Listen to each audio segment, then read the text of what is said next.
Feedback from the abyss.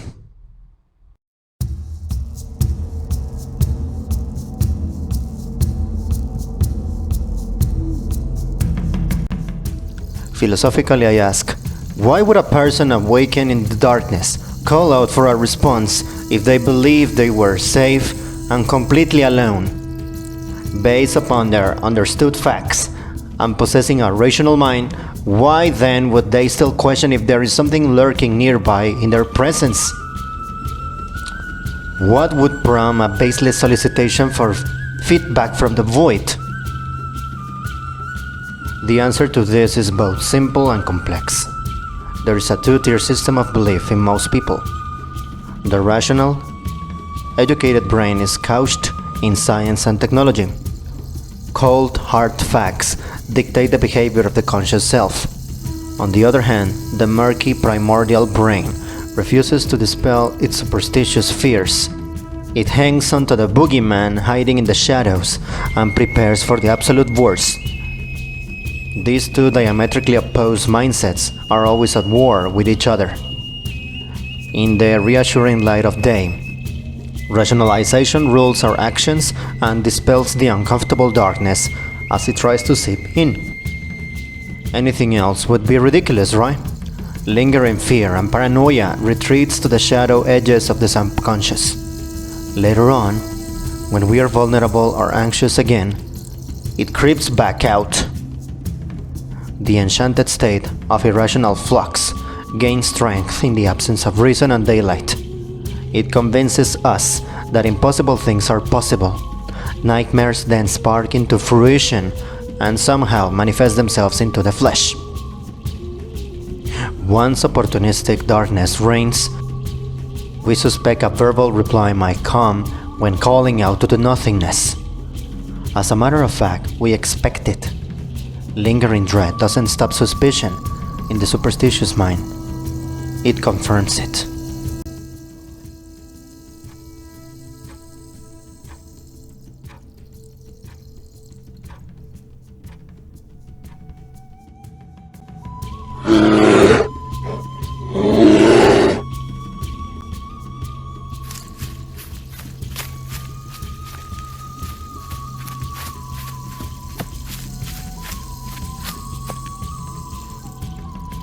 I received such unwanted feedback not that long ago, and if I'm being completely candid, I'll never be the same again.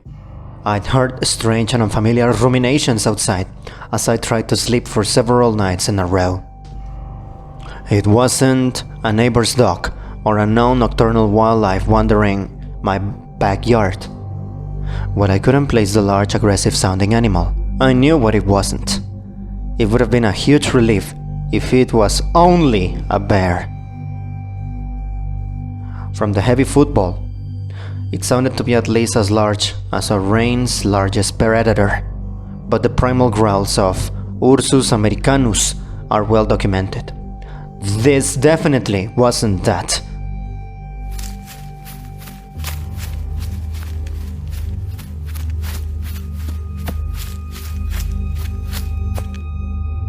I didn't dare peer out the window at the time.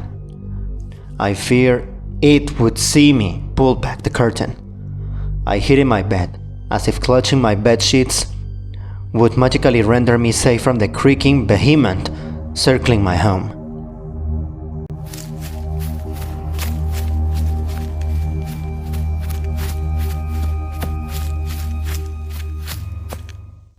Was it patrolling the area, marking its territory? Or was it seeking a way into my unfortified home? None of those possibilities appeal to me. They say doors and windows are only meant to keep our honest folk. They say doors and windows are only meant to keep out honest folk. This wasn't a human being, and I had significant doubts if it was a natural biological animal of any known zoological species. Remember my initial essay about how the human imagination is very fruitful in the absence of light and logic? In the heat of the heart-pounding experience, I was fresh out of both reality-based weapons. I heard a series of repetitive, bone-snapping clicks and feral, animalistic hisses as it circled my house.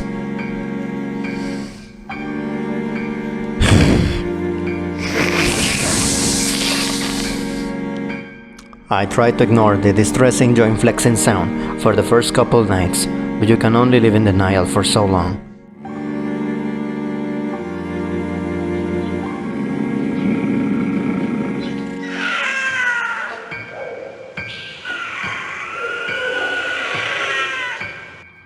Whatever it was, it did not try to hide itself or lay low.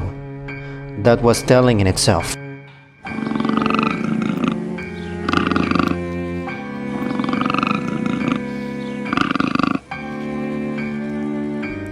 A dominant predator doesn't need to slink around or be quiet. It was obvious I was dealing with an alpha. What wasn't obvious was what sort of diabolical monster lumbers around while making snapping bones noise.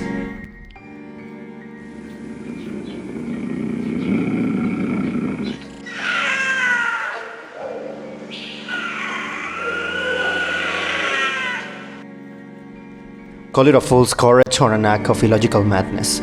I propelled myself out of bed to gaze upon the unknown entity stalking my property. Right then and there, I knew it wasn't of this earth, and no amount of scientific hand-wringing was going to change that.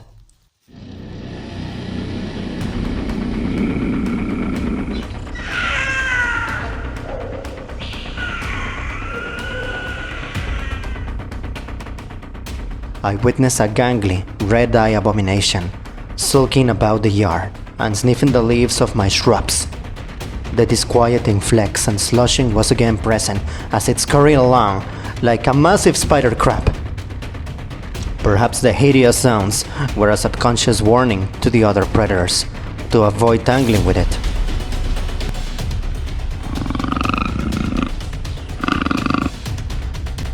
My skin tingled seeing the cryptid nightmare. It crept close to the ground while raising up occasionally, with an unnatural flexibility which defied mammalian anatomy. My eyes widened in expanding disbelief as this alien-looking creature prowled around and haunted the night. What did it want and where did it come from? I dare not make a peep from my voyeuristic vantage point, lest I draw its creepy gaze up toward me.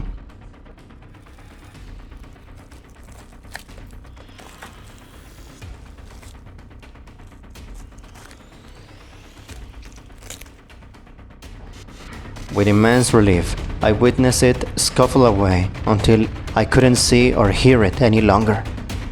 You'd think a terrifying encounter like that would cause a permanent insomnia, but the psyche has an upper limit to what it can handle. Adrenaline is the body's protective stress hormone. It floods the bloodstream to make the person alert during a severe crisis. This evolutionary process prepares us for the battle as soon as the danger subsides. The shock to the system causes the body to collapse from nervous exhaustion.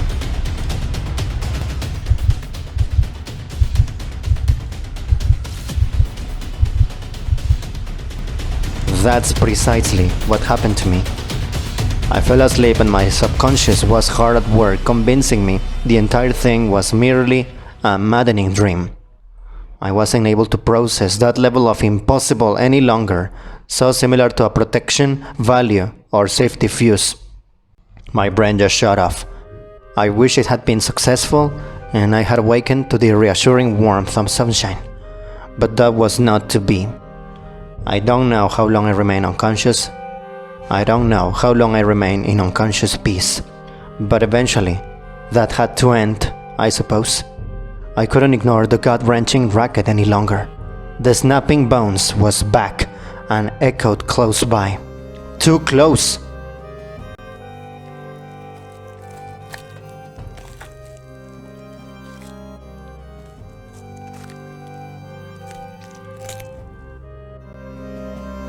It grew more prominent until I realized the source of the manifestation was now in my own hallway.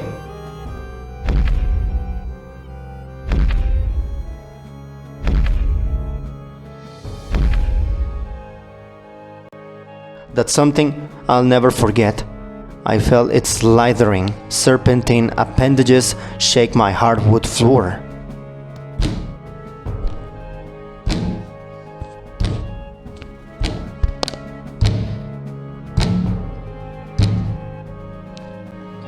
While I couldn't see my unworldly visitor at that point, I was awake enough to know I wasn't alone. An acrid, unfamiliar scent filled the air of my bedroom to confirm its proximity. That's when my personal call to the abyss occurred. Intellectually, I knew it was impossible. I was sequestered in the relative safety of my own home, but the troubling weight of everything I had witnessed tipped the scales toward begrudging acceptance. It was a disarming reflex. If I was truly by myself, then addressing the otherwise empty room wouldn't harm a thing. If my primordial instincts were correct, however, I hope it would be taken as a benevolent sign of open communication and non-aggression. Realistically, it was illogical to address an otherwise vacant bedroom, but reality had long since checked out. The creaking joints, slug-like slushing, and ugly snapping was impossible to ignore. As much as my logical brain sought to dismiss the surreal event as a hallucination, its feral presence and odor was undeniable. Hello? Sia? Salut?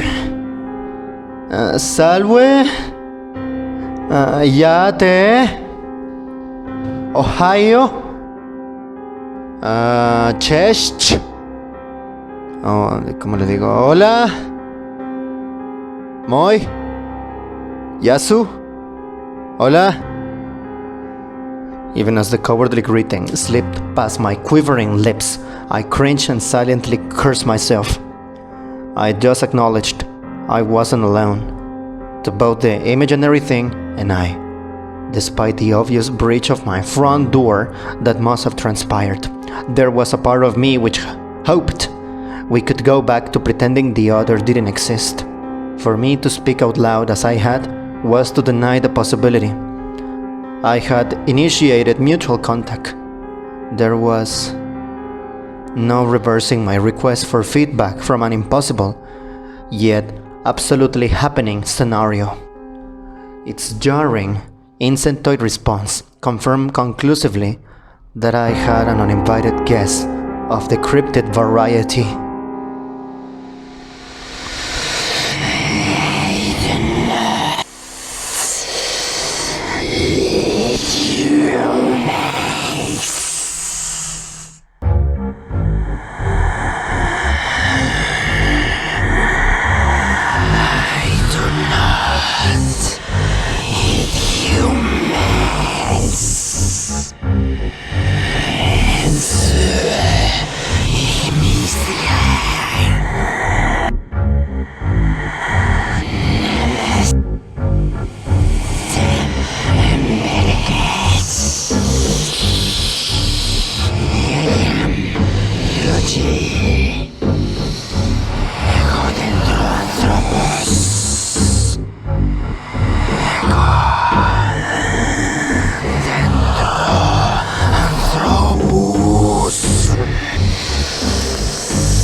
For the briefest of moments, my mind-numbing apprehension dissipated.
For the briefest of moments, my mind-numbing apprehension dissipated.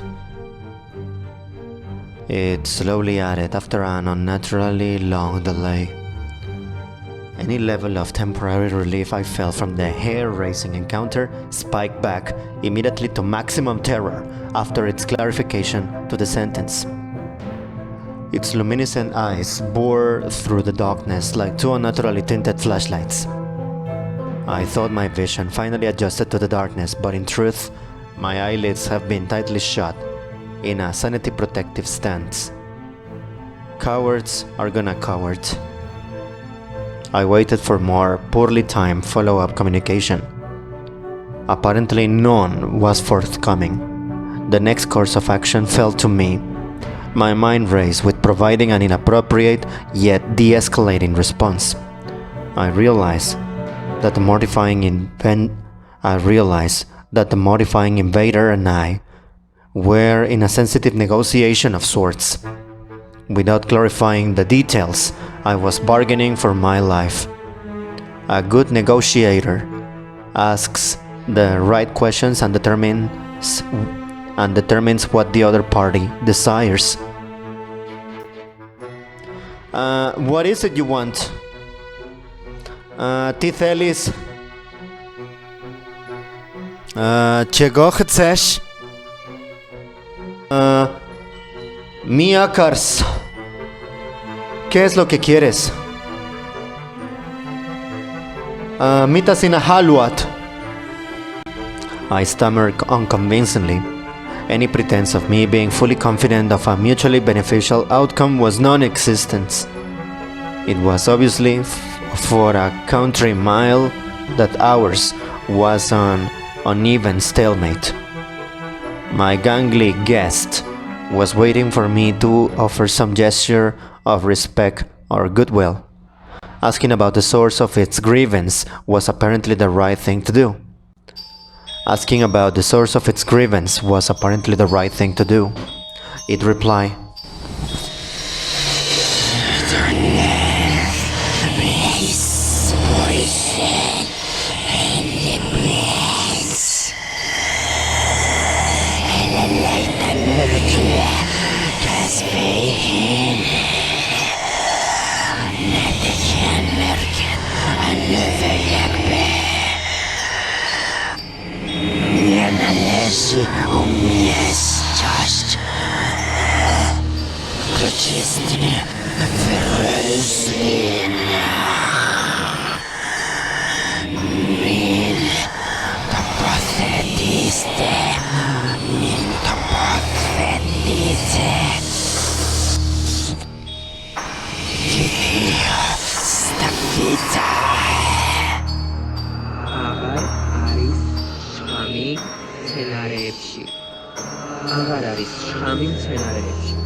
The snapping bone and creaking joint sound apparently escalated when the creature was angry or highly agitated.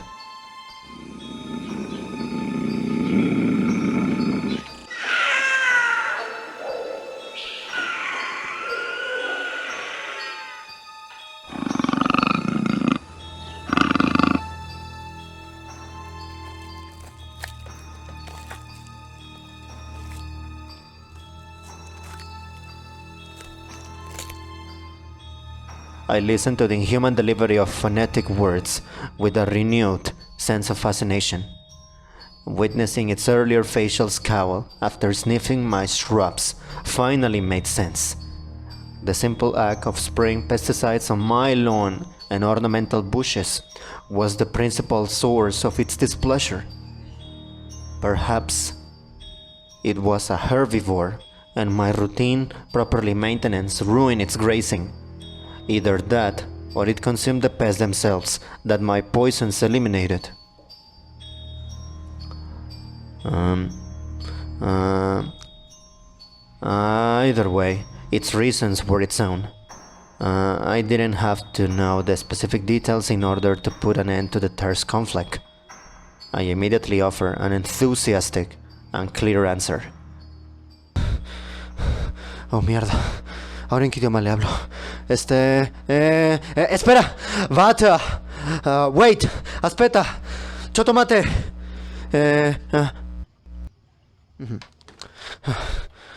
Oh, mierda. Ahora en qué idioma le hablo. Espera. Espera. Vata. Wait. Aspetta. Chotomate. I will stop spraying the yard and bushes with the chemical poisons right now. Forgive me. I didn't know it was an issue for you. Espera. Oye, espera. Dejaré de echar insecticida en el jardín y los arbustos, ¿ok? Dejaré de usar esos venenos, ¿ok? Dejaré de usar esas sustancias. Perdóname. No sabía que era un problema para ti. Lopetan pihanya, pensaiden, ruisku tamisen, kemaisilla, myrkyllä heitti. Ana anteeksi. En tiennyt, että se oli ongelma sinulle. Maldición. Scheiße. Me va a dar dolor de cabeza para verme que quiero. Kurva perkele. I'm sorry. Azonnal abba hagyom az udvar és vakram permetesest a végésszeres mergekel. Bocsáss meg nekem, nem tudtam, hogy ez neked gondot okoz. Natychmiast przestrzane. Sprykiwiać podwórku i krzaki chemicznymi tuż z nami. Przepraszam. Nie wiem, że to dla ciebie problem. Oh my god. Oh damn it. Was that Greek I heard? Oh no. Θα σταματήσω να ψεκάζω την αυλή και τους θαμούνους με τα χημικά δηλητηρία τώρα εμέσως. Συγγνώμη. Δεν ξέρω αυτό είναι προβλήματα σου για σένα. I'm sorry. Συγγνώμη. Entschuldige. Gomenasai. I'm sorry.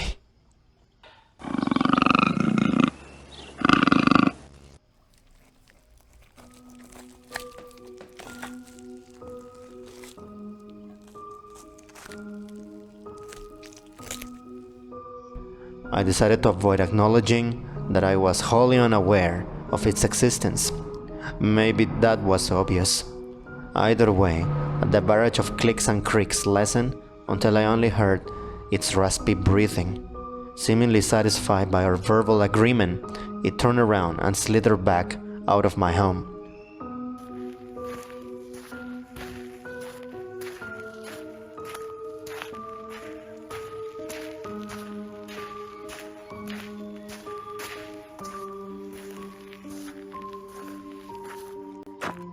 I didn't bother to watch through my window to determine which way it crept into the darkness. It's out there, and it can come back at the drop of a hat. That's all that really matters. Reality, logic, and scientific facts.